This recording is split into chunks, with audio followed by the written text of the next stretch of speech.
So, this week's entry is from a bit of a retrospective way of looking at things. And an actual pamphlet. It's a 4-page spread. See anybody? That's it. That's it in its full entirety. Thick paper. Gotta say, pretty thick paper. And nice print on it as well. It's called My Weekly. This particular authentic copy is from, have a guess, 24th of April 1926. If you don't believe me, have a look at that. And it's not, I didn't print this out just now, this is real, like, old school manuscripts, right? Of, it says here, the paper for every woman. So, great new competition begins today, and £1,000 in prizes. That must have been like £1 million back in the day, or if not more. Can you solve these hidden holiday pictures? Oh my gosh. I don't know if I can, because it might be a bit too out of my timely jurisdictions. Kind of a rough guess. You know, I'll have a rough guess, maybe on the second page. So look at these now. Ah, brilliant. So you've got rice pudding, meal options. Also, I like this one. This is good food for you. Cocoa. Cocoa is food, yeah? Keep fit on the cocoa. Serve cocoa, as in cocoa, drink, whenever you have bread and butter. Bourneville cocoa is food. It's food. It's not even good. It is food. Shit me. No way. I thought it was a drink. Below pre-war price and specially delicious with breakfast, supper, bread and butter. I even put bread and butter at the end then, just to make it sound a bit more appealing. Because they didn't mention bread and butter first of all. They should have put it at the end. You know the right adverts back in the day, do they really? You know. Give it a go though. Give it a go. Yeah, cool that, isn't it? Comfort corner. Alright, that's the agony aunt, I guess, of the day. Comfort corner. Can I read one of these out? Worried Kate. A young man is doing the right thing in telling you of his uncertainty. Alright, I'm reading the response, aren't I? Anyway, so we'll look, quick scan. I should get my glasses really. Oh no, it's just pointless, even breathing out. It's a waste of breath really. I'd rather smoke this bit.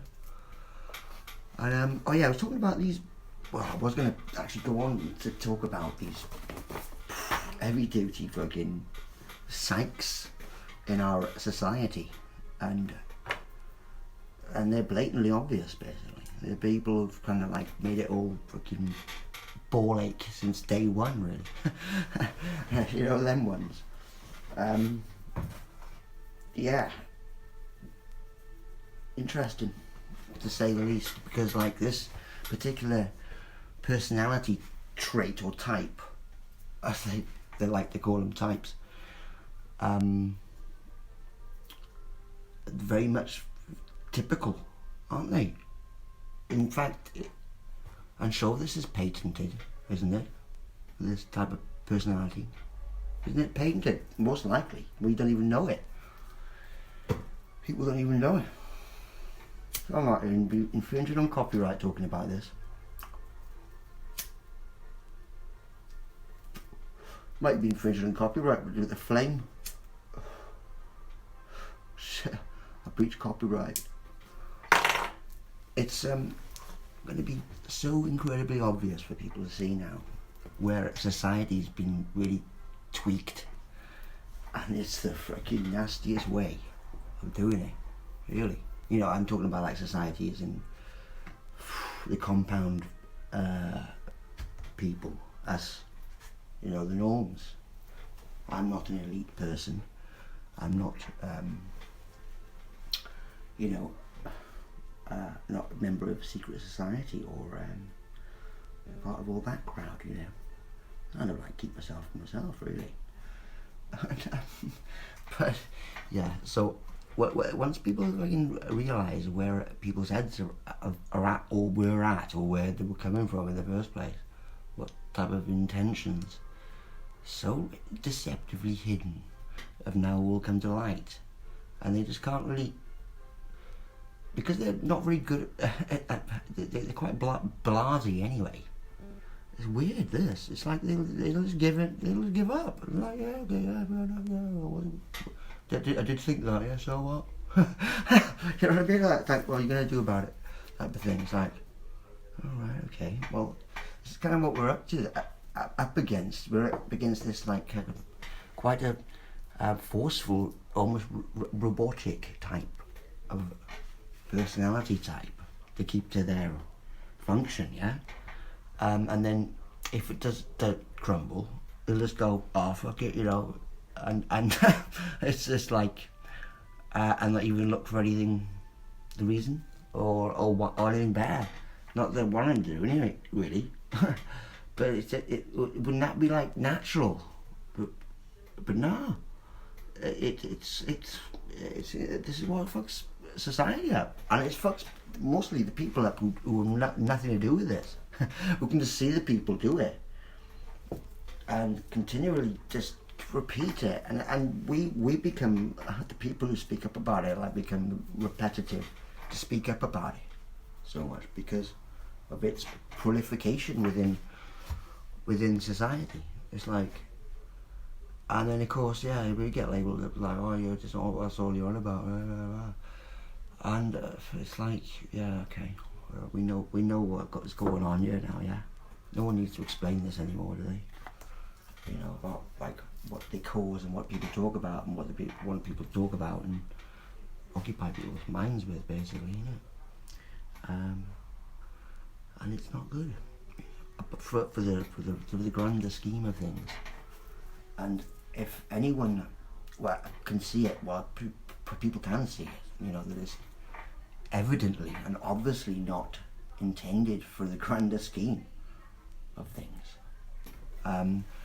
And these are social structures which are sanctioned by the government every day to go into effective force, you know, or legislation or whatever.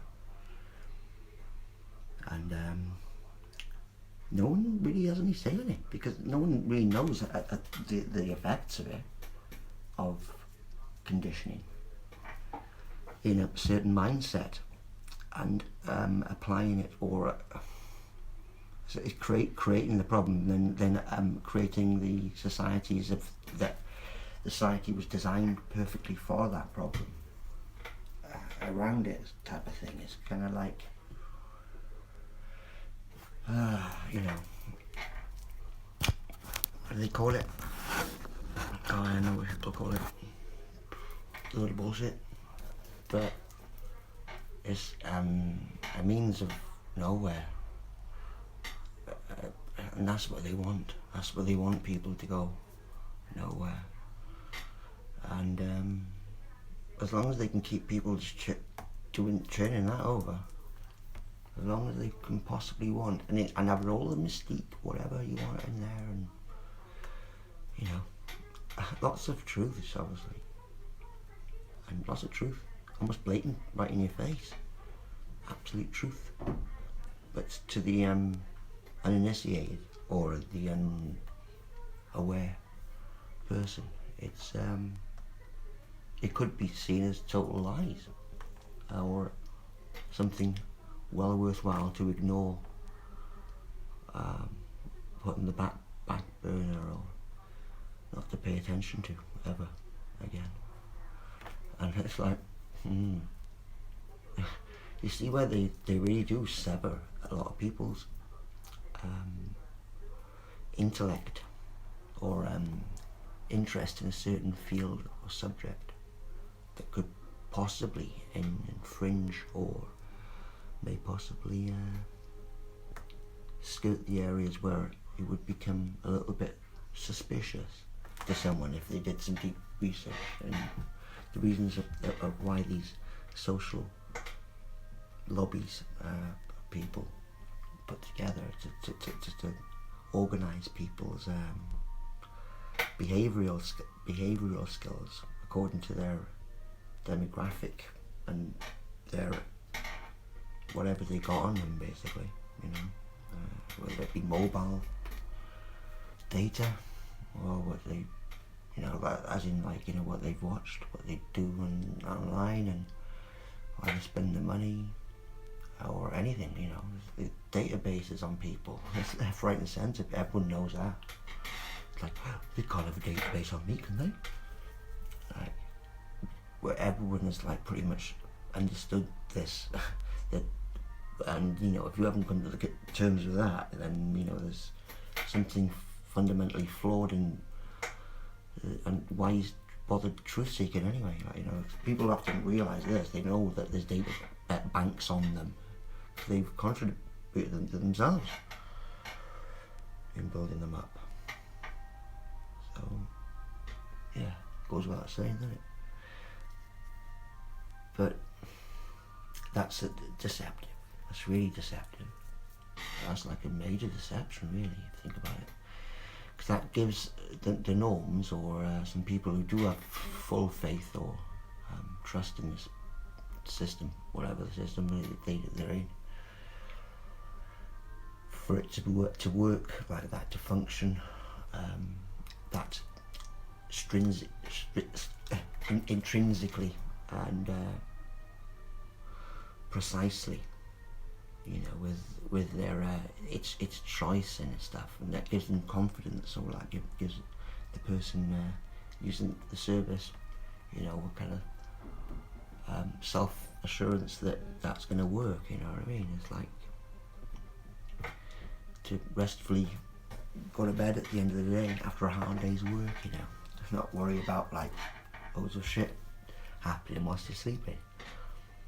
You know, that type of reassuring price they pay for, I guess, you know, in order to get that peace of mind. But I've got read off track now, me, you know, like, a bit stoned, I've got to say.